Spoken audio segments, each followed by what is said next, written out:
We often think of autism as a modern condition. Its formal diagnosis is a product of the 20th century, a label born from the clinics of Leo Kanner and Hans Asperger. But the human traits we now categorize under the umbrella of the autism spectrum are not new. They are as old as humanity itself. Intense focus, a love for patterns, deep knowledge in specific areas, unique ways of sensing the world, have always been part of the human neurological landscape. They are a form of diversity as essential as biodiversity. This is neurodiversity. Variations in the human brain are natural and vital. For too long, the story of autism was told as deficit and disorder.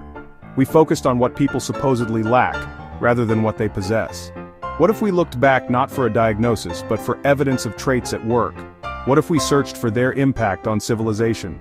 The story we would find is not impairment, but contribution. A different way of thinking helped build our world. The threads of neurodiversity are woven into our past, often hidden in plain sight. Imagine ancient ancestors facing opportunity and peril. Survival demanded varied skills. Humanity's history is collaboration between different minds. Before words like autism existed, societies just had people. Some were different. The agricultural revolution was one of the most significant turning points in human history. It began roughly 12,000 years ago as nomadic hunter-gatherer bands started to settle down and cultivate the land. This was not a simple or sudden shift. It required a new set of cognitive tools. It demanded patience, observation, and almost obsessive attention to detail. Early farmers needed to understand the intricate cycles of the seasons, subtle variations in soil quality, precise timing for planting and harvesting. They needed to recognize patterns in weather and plant growth year after year. These are tasks perfectly suited to a mind that thrives on systemizing. Consider the skills required to domesticate wild plants. Select specific seeds from the most fruitful plants generation after generation. A slow, methodical genetic engineering that demanded long-term focus. Someone who could spend countless hours observing a field of wild wheat, noticing subtle differences between stalks, would have been a powerful innovator. This hyper-focus, a hallmark trait of many on the autism spectrum, would have been a profound advantage. It is the kind of mind that can see the hidden system within the chaos of nature, and work patiently to refine it for the benefit of the group. Furthermore, the shift to agriculture brought with it new technologies. Invent tools for tilling, planting, harvesting. Develop storage methods to protect grain from moisture, pests, rot. This required a mechanical and intuitive understanding of physics and engineering. Their unique neurology was not a bug, it was a feature perfectly adapted to the demands of a new world. Long before the Great Pyramids of Egypt or the ziggurats of Sumer known as Göbekli Tepe, this 11,000-year-old site is considered the world's first temple.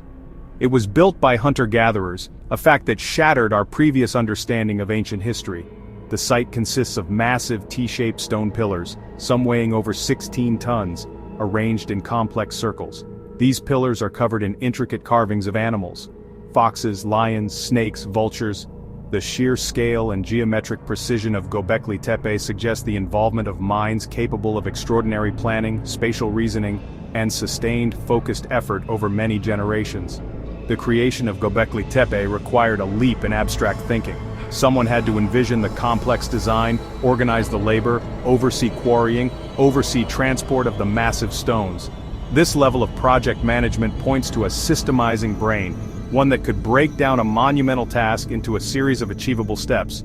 Furthermore, the artisans who carved the detailed animal reliefs must have possessed a remarkable ability to hold complex images in their minds and reproduce them with precision. This intense visual spatial skill combined with a deep, almost encyclopedic knowledge of local fauna is a cognitive profile often seen in autistic individuals. Göbekli Tepe may well be a testament to their ability to transform a personal fascination into a shared cultural monument. The site also hints at the birth of ritual and organized religion. The geometric patterns and repeated animal motifs suggest a complex symbolic system. The people who designed these rituals likely needed to remember long, complex sequences of events, chants, movements. A mind with a talent for rote memorization and a preference for predictable, ordered ceremonies would have been perfectly suited for the role of a ritual specialist or shaman. In a pre-literate society, these individuals would have been the living libraries of their culture, their unusual memories ensuring that sacred traditions were passed down intact from one generation to the next. The legacy of Göbekli Tepe is not just in its stones, but in the evidence it provides that neurodiversity was a driving force behind humanity's earliest and most ambitious creative endeavors, turning abstract ideas into monumental reality. As farming villages grew into the world's first cities, Mesopotamia, Egypt, and beyond, this new urban environment created a demand for specialized roles perfectly suited to neurodivergent minds. One of the most critical roles, the scribe. In Sumer, in Akkad, writing was a new and powerful technology. It required years of dedicated training to master complex cuneiform, a system with hundreds of signs. This task demanded immense powers of concentration, a superb memory for abstract symbols, and a tolerance for long hours of solitary, repetitive work. For an autistic individual, the ordered, logical system of writing could have been deeply compelling. The scribal schools of ancient Sumer, known as Edubas, were famously rigorous. Students spent their days from sunrise to sunset, endlessly copying texts, memorizing signs, and learning the intricate rules of grammar and mathematics.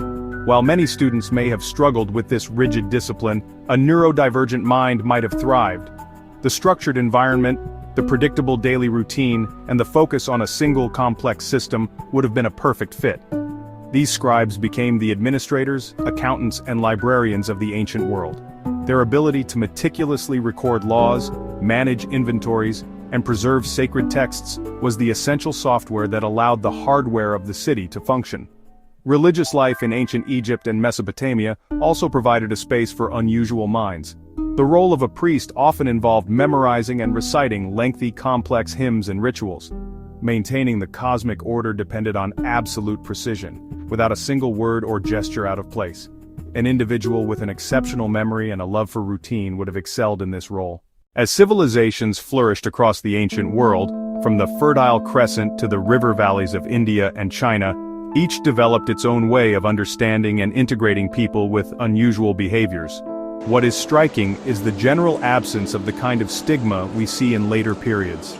In Mesopotamia, texts like the Babylonian Diagnostic Handbook list a wide range of human behaviors, including what we might now recognize as seizures, tics, or social withdrawal. However, these were typically interpreted not as medical defects but as signs of divine influence or omens about the future. In ancient Egypt, the concept of social order, or ma'at, was paramount. Everyone had a place and a role to play in maintaining cosmic balance.